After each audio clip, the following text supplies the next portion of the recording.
प्रिय किसान भाइयों, अन्नदाताओं, आज मेरे पास एक प्रगतिशील किसान आई हैं। उनके कुछ सवाल हैं जिसके जवाब हमको देने हैं। वो हमसे सवाल पूछेंगी, मैं उसका जवाब दूंगा। आप ध्यान से सुनिए और मेरे इस वार्ता से आप लाभ उठाइए।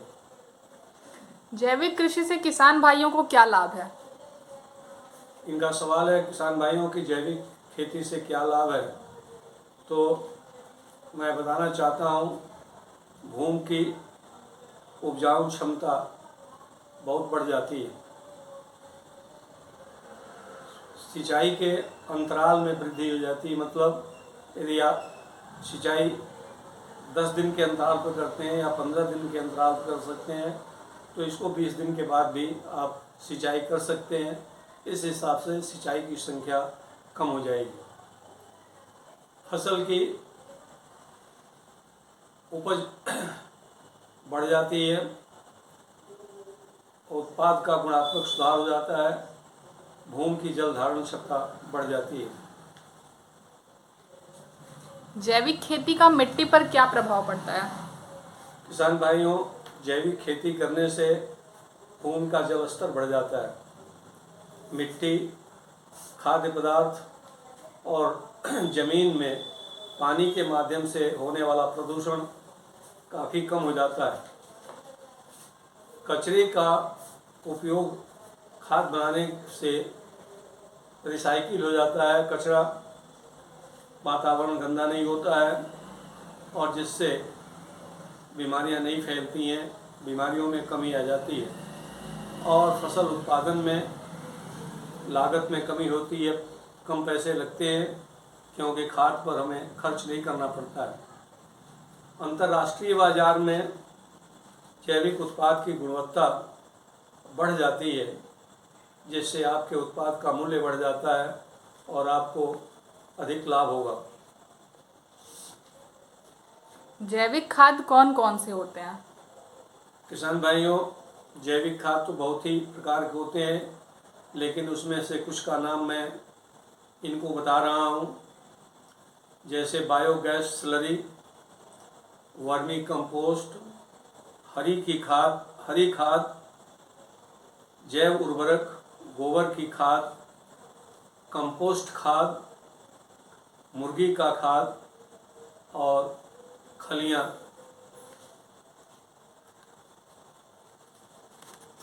जैविक खाद में गौमूत्र का क्या प्रभाव पड़ता है? किसान भाइयों, इनका सवाल बहुत अच्छा है। गौमूत्र का लाभ ये पूछ रही हैं। मुझे ये कहना है कि आज के खेती में बैल और गाय एक तरह से आउट हो गए हैं। पहले गाय और बैल लोग रखते थे, उससे बने वाले खाद में गाय का गोबर, गौमूत्र पड़ता था, जिससे कि खाद की गुणवत्ता काफ़ी अच्छी हो जाती थी। केवल गौमूत्र की बात करें तो यदि गौमूत्र को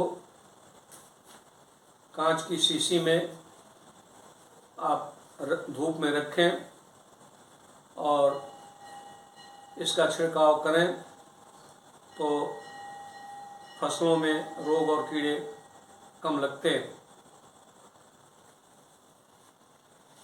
जैविक कृषि में नीम के उत्पाद का क्या महत्व है? किसान भाइयों, आप जानते हैं कि नीम को वैद्य माना जाता है। ये समूल वैद्य है। इसका हर भाग दवा के काम में लाया जाता है। इससे उपयोगी औषधियाँ तैयार होती हैं जो मनुष्यों के लिए भी उपयोगी होती हैं और इसके उत्पाद पौध सुरक्षा के लिए भी अत्यंत लाभकारी होती हैं और ऐसा देखा गया है। नीम के पत्ती का घोल फसल पर यदि आप छिड़काव करें तो ये लार्वा कीट जो होते हैं, जो पौधों पर चलते हैं, इनकी संख्या काफ़ी कम हो जाती है, रोकथाम हो जाता है और नुकसान ये कम कर पाते हैं। यदि इस नीम के घोल की क्षमता बढ़ाना चाहते हैं तो कुछ ऐसे पौधे हैं जैसे बेशरम का पौधा, जिसे हम बेहया भी कहते हैं,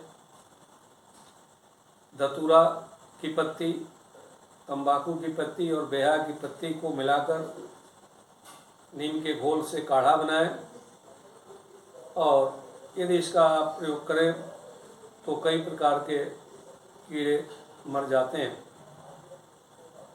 किसान भाइयों, आजकल नीम पर निगोली आने वाली है।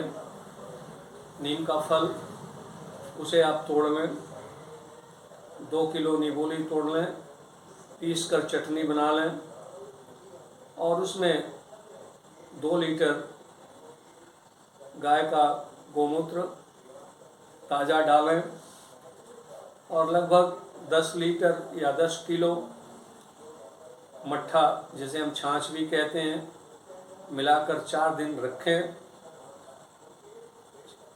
5वें 6वें दिन 200 लीटर पानी मिलाकर इसमें प्रति एकड़ की दर से छिड़काव करें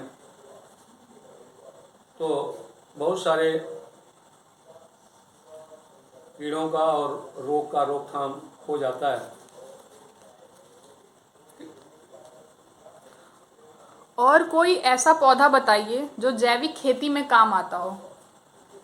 अभी मैंने बताया आपको, बेहया का पत्ता, तंबाकू का पत्ता, धतूरा का पत्ता और भी बहुत सारे पौधे हैं जिनके पत्ते का घोल बीमारियों के कीड़ों और बीमारियों के रोकथाम में प्रयोग में लाया जा सकता है। किसान भाइयों, एक चीज़ और है,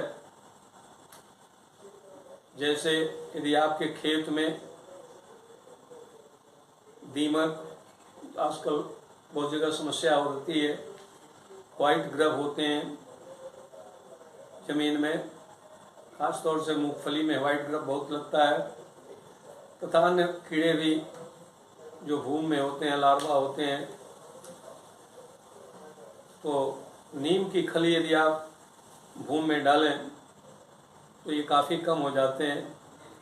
6 से 7 कुंटल नीम की खली को आखिरी बार जब जुताई करते हैं तो आप भूमि में मिला दें, तो इससे बहुत प्रकार के कीड़े समाप्त हो जाते हैं और आपकी फसल सुरक्षित हो जाती है।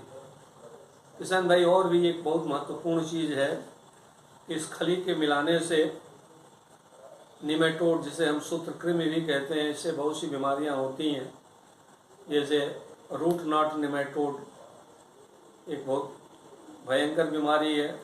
इसके वाले बहुत सी बीमारियां होती हैं जिसके निमेटोड्स भूमि में रहते हैं,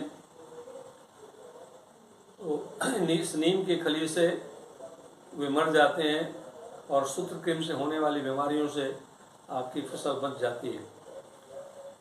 आज के प्रश्नोत्तरी में जो इस किसान महोदया को मैंने बताया, आपने ठीक से सुना होगा, इसका आप लाभ उठाएं, अपने मित्रों को भी बताएं और यदि आपको अच्छा लगा हो तो आप हमारे कमेंट सेक्शन में ज़रूर कमेंट करें।